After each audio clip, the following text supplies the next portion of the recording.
Then I saw another angel fly in the midst of heaven, saying with a loud voice, "Fear God and give glory to him, for the hour of his judgment has come, and worship him who made the heaven and earth, the sea and the spring of water."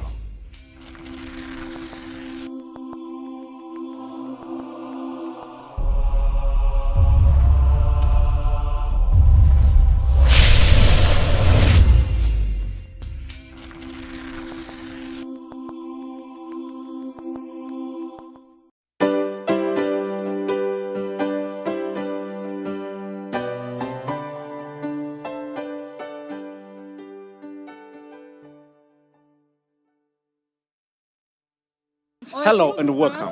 This is Reverend from the Watchman with Three Angels Messages. I remember last few weeks ago or days ago, I have talked to you about the Sunday law to be pronounced soon. I have dig deep down and I have found some astonishing information for you today. So now, we have found something very interesting that we want you to hear from the United States of America books.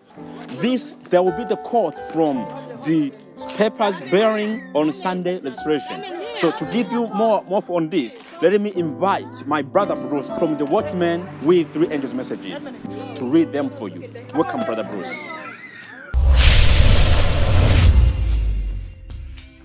Hello guys, and just as my brother Reverian said, it is the truth. There is great evidence showing that Sunday law is close to be pronounced. Here we have papers and quotes from the American state papers bearing on Sunday legislation. In other words, Sunday law, the mark of the beast. It reads here, a thorough application of the true principle of religious liberty would rid these constitutions of these inconsistencies and repeal every Sunday law now on the statute books of every state in the Union having such laws. Brethren, are you hearing this? Are you hearing these things? They are saying that it would rid the Constitution religious liberty. It will repeal all the religious liberties that we have or that they have in America. It continues to say,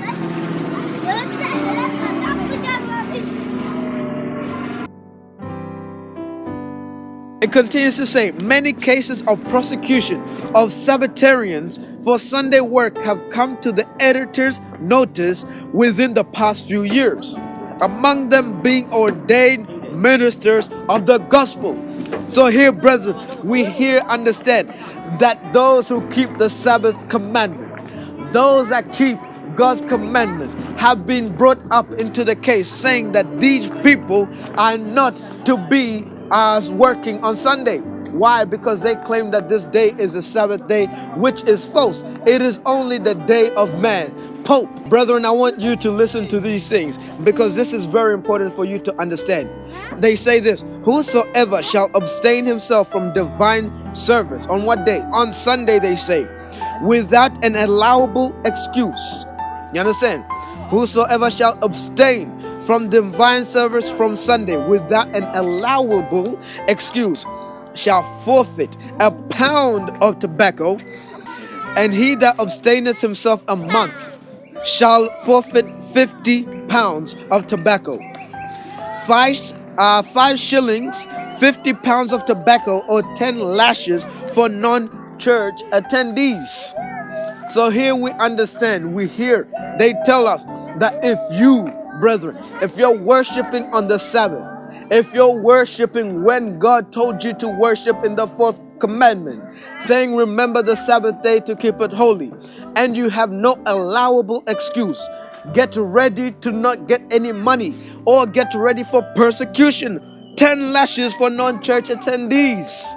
They continue to say, so this was page 34. They continue saying, since religion was disestablished in Virginia and other original states, the latter American Sunday laws have not required church attendance, but they have continued to call Sunday the Sabbath day and to forbid ordinary labor, business, trade, recreation, and amusements as formerly on that day.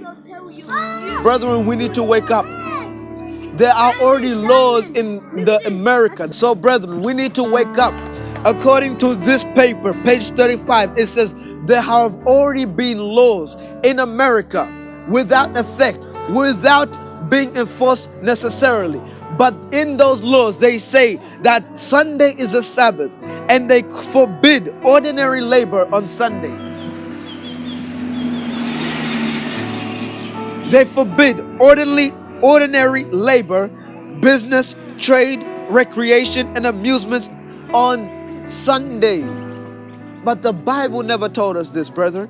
The Bible tells us, remember to keep holy the Sabbath day. To remember the Sabbath day, to keep it holy.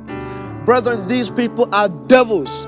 They are bringing forth Sunday law, and if you're not ready, you shall take up the mark of the beast as well. They continue, whosoever shall profane the Lord's day. The Lord's day, the Bible tells us in the book of Revelation chapter 1 and verse 10 that John was in the Spirit on the Lord's day. But the Bible tells us also in Isaiah 58 and verse 13 to 14, saying that the Lord's day is a Sabbath, but they're calling the Lord's day Sunday. These people are twisting God's words. They continue saying, whosoever shall profane the Lord's day by doing unnecessary servile work, by unnecessary traveling, or by sports and recreation, he or they that so transgress, shall forfeit for every such default 50 shillings, or be publicly whipped. This is what they're proclaiming. This is their message. If you defile, if you break their Sabbath, be prepared to be whipped and be prepared to lose your money, brethren. These are the laws. These are the laws in America. If you don't understand your need today, I don't know what else you need. So, brethren, this is only a small bit of part 4A of the prophecy updates, of the end time updates. And so, brethren, but keep in tune that we are posting up even more, reading the things, the documents people don't want you to know, the government doesn't want you to know. But brethren, these things, they are needed for people, God's people, to understand them, that they may be ready for the second coming of Jesus Christ and the enforcement of the mark of the beast. God bless you. You have been warned. Now take action and save your life for eternity. This is the Watchman.